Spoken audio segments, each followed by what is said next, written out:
Every Tuesday night here on Black Hills Fox, we introduce you to ordinary people doing extraordinary things in this area, and this Tuesday night is no exception. Steve has more. Deep in the heart of the Pine Ridge Reservation, a 34-year-old man is working to revive a key component of Lakota culture. His target? Handcrafted bows and arrows. Tonight, the story of a man on a mission to save a tradition along the way in Pine Ridge. It's almost a lost art form. The Lakota bow, the style of the bow and its function, is particular to our people. Short bows, long history.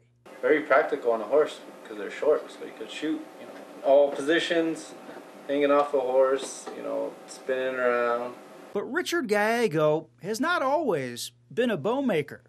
I was a teacher, a carpenter, a mechanic. Until about 5 years ago, when he says his brother, who had started making them, launched Richard's life in a new direction. I was sitting at his house one day and he asked me, "Richard, do you want to make a bow?" I said, "Sure, why not?" And it's been his passion ever since. It is part art, part science, part instinct. Each piece of wood is different. It's like a human, so you gotta really, listen to it. It'll tell you, it more or less teaches you what it wants to do. And Richard has been listening and learning.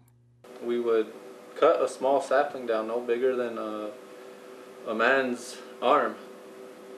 And that process takes a long time, because with every 100 trees you look at, maybe you'll find one good straight sapling. One good straight sapling on the road to becoming a bow. Everything's the way my grandfathers, my ancestors built to their specifications. The way they built it is the same way I built it. And every bow needs an arrow. The size is your arrow. I want it to get through that small hole in the middle. The arrow sizer made from a buffalo rib bone. I got turkey, buzzard, eagle. Some are dyed. These are the fletchings of the arrow, and they're bound with the sinew and hide glue. Tipped with a variety of arrowheads. Some he gets from a friend, others he makes himself.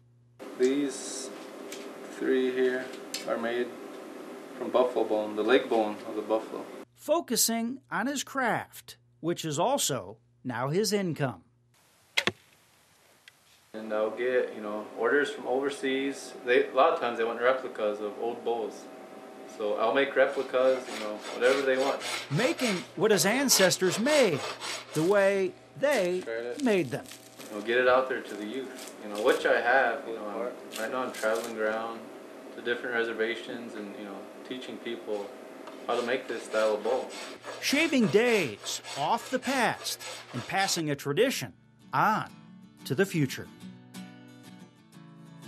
If you've met someone cool along the way, please email or call us with your story ideas. As for Richard, he also tans hides and makes bow holders and quivers. He plans on teaching an after-school bow-making class at Red Cloud High School next semester. And he and his brother also teach classes about bow-making during the summertime. Wow, truly passing it on, sharing it. And all sorts of stuff, too. Him and his wife also make moccasins and sell those as well, yeah. Really impressive work right there. Amazing.